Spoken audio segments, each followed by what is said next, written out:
Ini dia nih, tablet Samsung paling terjangkau di 2023. Apa istimewanya sih?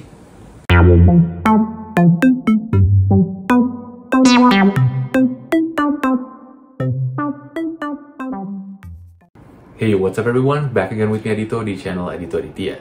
Minggu ini kita sedikit beralih dari smartwatch. Gue berkesempatan untuk ngebahas sebuah tablet terbaru dari Samsung, yaitu Galaxy A7 Lite. Varian tablet dari Samsung yang spesifikasinya lumayan, tapi dengan harga yang masih terjangkau. Worth it atau enggak, cocok buat siapa, gue akan bahas semuanya di video ini. Sebelum itu, gue mau ngajakin kalian semua buat subscribe ke channel Adito Aditya dan nyalain notification bell-nya supaya kalian gak ketinggalan video-video terbaru yang pasti gue upload setiap minggunya. Tanpa lama-lama lagi, inilah dia Samsung Galaxy A7 Lite. Check this out. Oke, desain boxnya itu simple banget ala Samsung dengan didominasi warna putih. Di bagian depannya terdapat gambar dari tabletnya sendiri, yaitu A7 Lite, dan ada namanya di bagian bawahnya. Terus ada namanya lagi di bagian kiri, A7 Lite, dan di bagian kanan terdapat logo Samsung. Habis itu di bagian belakang terdapat informasi mengenai apa aja yang kalian dapat di box ini, yang dimana adalah unit tab-nya sendiri, kabel charger, manual book, dan juga adaptor yang diklaim fast charging sampai 15 watt. Mantap. Sekilas kalau misalnya kita lihat, desainnya itu sleek banget dengan ketebalan yang nggak sampai 1 cm. Atau lebih tepatnya, ketebalannya itu cuma 8 mm. Tipis banget. Material yang dipakai sebagai case dari si A7 Lite ini berbahan metal, yang bikin desainnya itu juga makin kelihatan elegan. Nggak cuma itu, feel-nya tuh juga durable banget dan gue sama sekali nggak menemukan retol di A7 Lite ini. Nah, bagian depannya itu cukup clean, hanya terdapat satu buah kamera depan yang menurut gue kualitasnya ya oke aja untuk sebuah tablet. Di bagian kanannya terdapat power button dan di bawahnya terdapat si volume rocker. Di bagian kirinya terdapat satu slot micro SD yang support sampai 1 TB. Mantap. Nah, di bagian atas dan bawahnya ini, atau di bagian kiri dan kanan, itu terletak 2 buah speaker yang menurut gua kualitasnya itu mantap banget, apalagi ditambah teknologi Dolby. Nah, ini yang asik nih, charging portnya itu udah USB-C, yang pastinya fast charging. Dan di sebelah charging portnya terdapat audio jack 3,5 mm. Oke, dengan layar sebesar 8,7 inch dan berbodi metal, si A7 Lite ini bobotnya cuma 366 gram.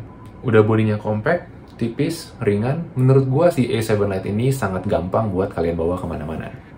Dan gak cuma itu, bodinya yang compact juga memudahkan gua untuk megang si tabletnya ini dengan satu tangan tanpa kesulitan.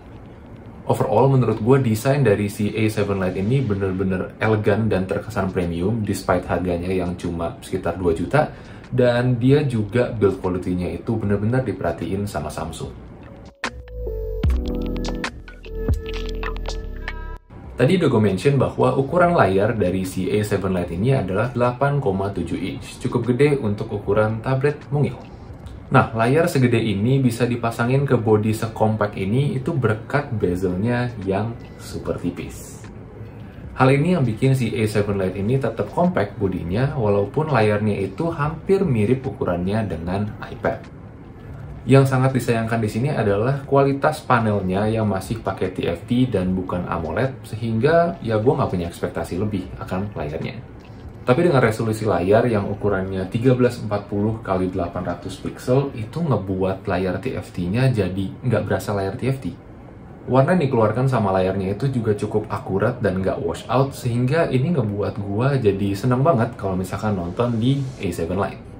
Nah, buat kacanya sendiri itu nggak dijelasin dia pakai teknologi Gorilla Glass atau apa, tapi pas gua ketok, itu dia kacanya cukup full dan nggak kopong rasanya kayak kalau misalkan gua ketok iPad 9. Jadi poin plus lagi dari segi durability-nya.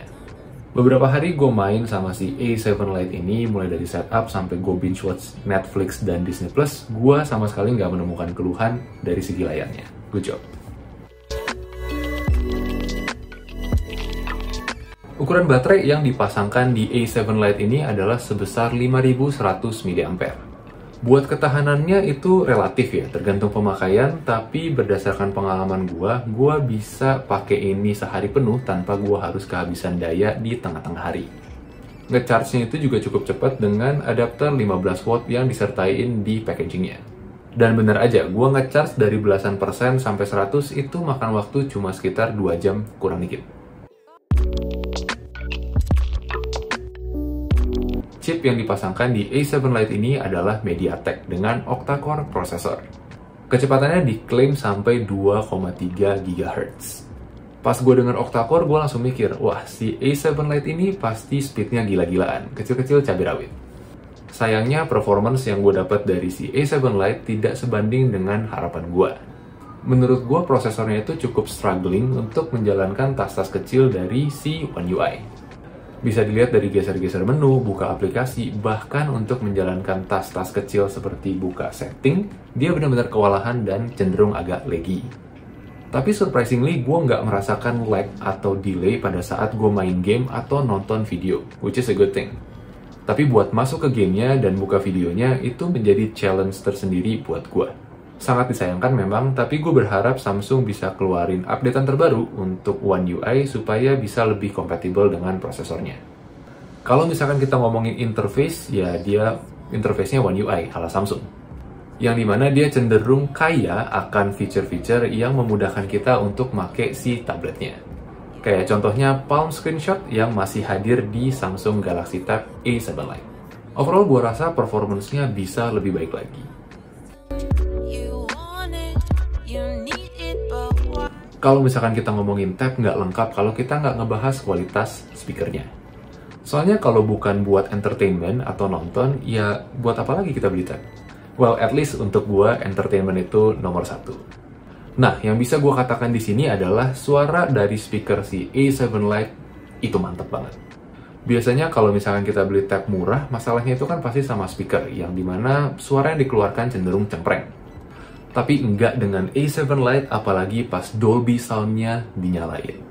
Menurut gue sound-nya ini bagus banget kalau misalkan kalian pakai buat nonton atau main game, karena kesannya jadi real banget.